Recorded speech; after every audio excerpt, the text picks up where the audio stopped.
Kamu mau bicarakan nasibnya orang, tapi orangnya nggak di situ. Namanya kamu sudah nggak benar itu, ya. Namanya sudah nggak benar. Kamu sudah berpihak karena mereka bikin bertepatan dengan Rosh Hashanah. Nggak mungkin orang Yahudi pergi saat Rosh Hashanah karena nggak boleh. Itu kan Sabat, ya kan? Jadi mereka tahu dibikin sengaja tuh Sabat biar Israel nggak datang. Nah itu kurang ajar namanya, ya. Nah yang kedua adalah sebuah keberpihakan ya dari si PBB ini dan termasuk negara-negara lain ya tanpa mereka menyadari bahwa bahwa Hamas ini setelah mendapat hadiah kemenangan ya kalian memberi hadiah kepada yang kalah. Ini sudah jelas kalah. Tapi kalian beri hadiah. Maka negara-negara lain ya seperti Papua, saya berkata kepada para pejuang-pejuang di Irian Barat, Papua, ya, Papua yang bagian barat ya, bukan Papua Nugini, bahwa oh kalian harusnya mendapat ide tuh, kalian harus kejam kayak Hamas tuh, kalau kalian mau merdeka, supaya kalian mendapat perhatian dari seluruh dunia. Kalau perlu kalian ledakan itu Masjid Istiqlal sama Istana Negara, kamu ledakan, tak jamin kamu dapat perhatian dari PBB. Kamu harus nekat kayak Hamas, ya kan? Itu kan sebuah pesan berarti kan. Rakyat Papua, kalau kamu nggak ngedan kayak Hamas, kamu tidak akan mendapat kemerdekaanmu. Percuma kamu berdiplomasi juga percuma. Kamu berjuang dengan cara damai, diplomasi percuma. Kamu harus kayak edan kayak Hamas. Kalau perlu kamu culik itu anaknya Jokowi, anaknya Prabowo, kamu culik semua, kamu gecek, kamu mutilasi itu. Pasti kamu merdeka nanti.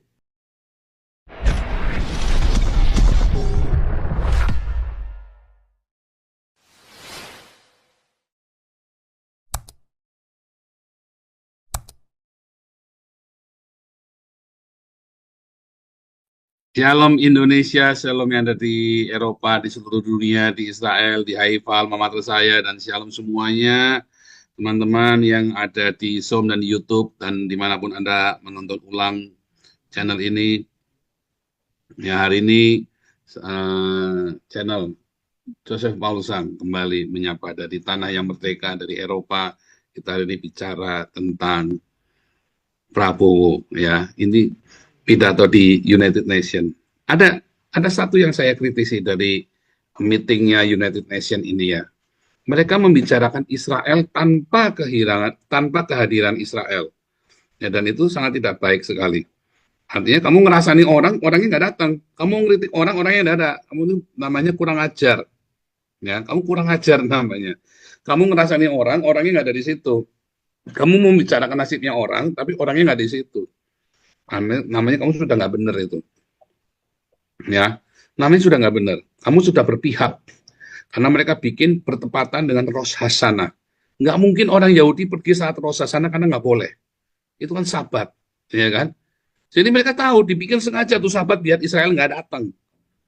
Nah itu kurang ajar namanya, ya.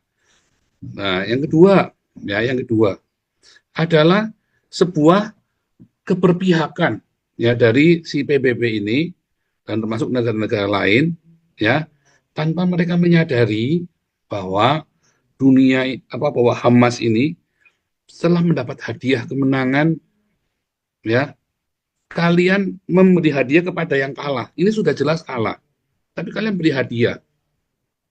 Maka negara-negara lain ya seperti Papua, saya berkata kepada para pejuang-pejuang di Irian Barat, Papua, ya, Papua yang bagian barat ya, bukan Papua Nugini, bahwa oh kalian harusnya mendapat ide tuh, kalian harus kejam kayak Hamas tuh, kalau kalian mau merdeka, supaya kalian mendapat perhatian dari seluruh dunia. Kalau perlu kalian ledakan itu Masjid Istiqlal sama Istana Negara, kamu ledakan, tak jamin kamu dapat perhatian dari PBB.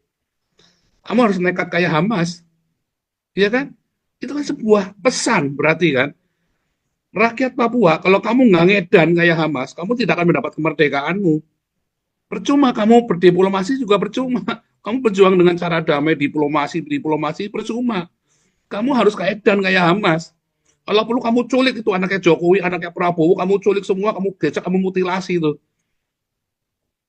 pasti kamu merdeka nanti. Loh, idenya kan begitu kan?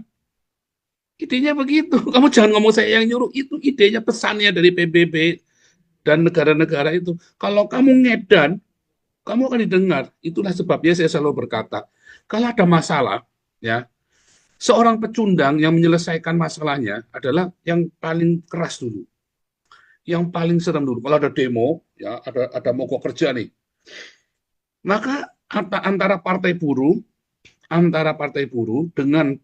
dengan orang-orang sales marketing dan dengan orang-orang administrasi, finance, accounting segala macam. Partai buruh itu kan merusak ya, buruh-buruh yang dirusak, dibakar, dia apa. Kalau sales marketing, dia cuma mogok, nggak masuk kerja, nggak ngorder, mogok. Kalau finance, accounting cuma diem aja, dia cuma nongkrong aja.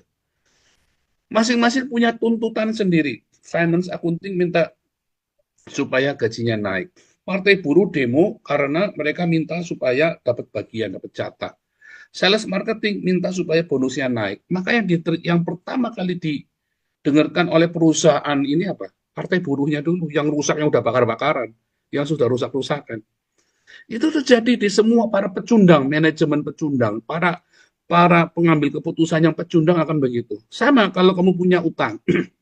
Kalau kamu punya utang kepada 3 orang, yang satu ya nagih baik-baik, cuma nelpon, SMS aja, WhatsApp. Yang satu datang ke rumahmu nagih sambil ngoceh-ngoceh. Yang satu pakai preman, pakai pembunuh bayaran, bawa pistol apa bawa parang. Kamu udah bayar, kamu tak pateni sekarang. Mana yang kamu bayar dulu? Kalau kamu pecundang, yang dibayar dulu pasti yang bawa parang dulu. Ya, kalau saya enggak. Kalau dia bawa parang, tak ladeni sekali, saya bawa pistol. Kalau dia lapor polisi, polisinya tak bayar. Tapi kalau orang nagih sama saya baik-baik, tak bayar. Karena saya bukan pecundang. Tapi itulah dunia, jangan samakan dengan saya orang hebat. Kamu menyamakan seluruh dunia, orang yang galak, orang yang ngeri, orang yang buas, walaupun dia salah akan didengar dulu pendapatnya. Itulah kelompok-kelompok para pecundang, dan PBB serta negara-negara yang korup ini kayak Perancis itu kan korup sekali. Perancis itu negara korup sekali ya. Inggris itu juga korup. Kanada, Australia itu korup sekali. Maka mereka akan mendahulukan itu tadi, mendahulukan orang yang galak dulu, orang yang brutal dulu. Kalau saya ada orang brutal, tak tembak dulu. Kamu kurang ajar, kamu tidak menghargai hukum negara ini. Kalau saya jadi Perdana Menteri, tak tembak dulu, tidak urusan. Ini negara hukum, ini negaranya orang kulit putih, kamu tuh pendatang. Ya, nanti saya sedang bikin pesan untuk para politikus dan Raja Belanda. Saya sedang bikin ininya ya, sedang bikin videonya. Saya lagi bikin ya, semoga ini bisa bagus rekamannya ya. Saya lagi bikin pesan ya, mudah-mudahan bisa viral di Belanda. Itu pecundang karena mereka akan mengintimidasi kamu, membuat kamu takut supaya kamu mengikuti apa perintah mereka. Sementara orang-orang yang baik-baik, yang justru datang dengan baik-baik, orang-orang yang nurut-nurut, kamu tidak perhatikan. Itu adalah pesan dari PBB kepada dunia. Kalau kamu mau minta supaya permintaanmu dikabulkan, bikinlah sekejam-kejamnya, sebiadab-biadabnya. Seperti Hamas ini, baru kamu akan didengar. Itu pesannya. Dua hal ini ya. Satu, bahwa mereka ngerasani Israel, membicarakan nasibnya Israel tanpa kehadiran Israel, dan mereka tahu itu roh sasana, di mana orang Israel tidak mungkin pergi. Yaitu hari Sabatnya mereka. Kedua, mereka memberikan anugerah kepada orang yang kalah perang, teroris yang biadab ini, karena kebengisannya, karena kebiadabannya, mereka menganugerahkan sebuah hadiah. Maka saya mengusulkan kepada rakyat Papua, bikinlah yang kejam, bikinlah yang biadab, bikinlah sekejam-kejamnya, kamu culik, kamu perkosa itu, kalau mau dimutilasi, jadikan 30 biji apa gimana, itu semua orang-orang Islam, orang-orang Jawa yang ada di Papua. Kamu pergi ke Jakarta, bom itu Istiqlal. Maka kamu akan didengar sama PBB nanti, dan kamu bisa merdeka. Loh, itu kan caranya dunia ini kan, caranya PBB kan sekarang begitu kenyataannya kan, itu yang dilakukan. Nah, apa yang positif? Kalau tadi yang negatif. Kalau yang positif, apa yang positif? Kita lihat bagaimana akhirnya ini adalah presiden yang kedua dari Indonesia. Pertama Gus Dur. Yang ini kedua Prabowo. Mengajak rakyat Indonesia dan seluruh dunia untuk menghargai, mengakui kedaulatan Israel. menjamin keamanannya. Menurut saya bagus, ini pidatonya bagus. Dan saya rasa bukan retorika, karena Prabowo mendapat pesan dari adiknya yang Kristen, dikasih tahu, Bang, jangan terlalu keras ya Bang sama Israel, harus netral. Dan Prabowo berusaha netral, dia berusaha untuk tetap positif. Saya lihat bagus ya. Saya kasih nilai pidatonya itu 7,5. Karena yang 2,5 itu kemungkinan hanya retorika. Tetapi 7,5 untuk konten yang mendidik itu luar biasa buat saya. Yang konten yang sangat mendidik. Ini Pak Teddy nggak setuju rupanya nih, mau protes nih Pak Teddy, kurang ajar. Nggak apa-apa, biar aja nanti, biar semprot sama Pak Toping nanti. Nanti Pak Teddy dapat kesempatan ngobrol panjang nanti ya. Nggak apa-apa, biar aja Pak Teddy menghina saya nanti, apa nanti disambut sama Pak Jenderal Toping nanti, awas nanti. Tapi saya bilang ini pidato yang sangat mendidik dari seorang presiden, ya dari seorang kepala negara ya. Donald Trump aja memuji loh ya. Donald Trump aja memuji Prabowo. Saya rasa memang benar ya, bahwa harus ada balancing. Kamu nggak bisa, kamu berpihak hanya satu saja terus kamu bodoh amat yang lain. Sekarang ini kan, selama ini kan semua presiden-presiden Indonesia kecuali Gus Dur bodoh amat. Yang penting Israel itu harus dimusnahkan. Nggak ada sama sekali perhatian bahwa kita harus respect sama Israel. Kamu pengen didengar sama Israel, kamu kudu respect dulu, tunjukkan respectmu. Bahkan media Israel saja kaget ya, seorang Indonesia yang begitu keras ini begitu membela. Ya, mungkin Prabowo juga dengarkan kita juga ya, mungkin dengarkan channelnya kita juga ya. Jadi saya kira dia nggak terlalu keras, mudah-mudahan ya jangan GR juga ya, belum tentu juga kita ini siapa. Tapi saya dengar, saya kira itu yang dilakukan oleh Prabowo. Saya berharap diskusi hari ini jangan kemana-mana. Bagaimana kira-kira ya, apakah pidato Prabowo ini bisa berkembang ya, menjadi didaratkan. Saya tidak urusan dengan solusi dua negaranya, tetapi saya urusan dengan sikap, ya, dengan konten, ya. Ini baru kali ini pidatonya bagus sekali, dan yang lucunya di Kahiri ini pertama kali Presiden Indonesia berkata shalom di forum PBB.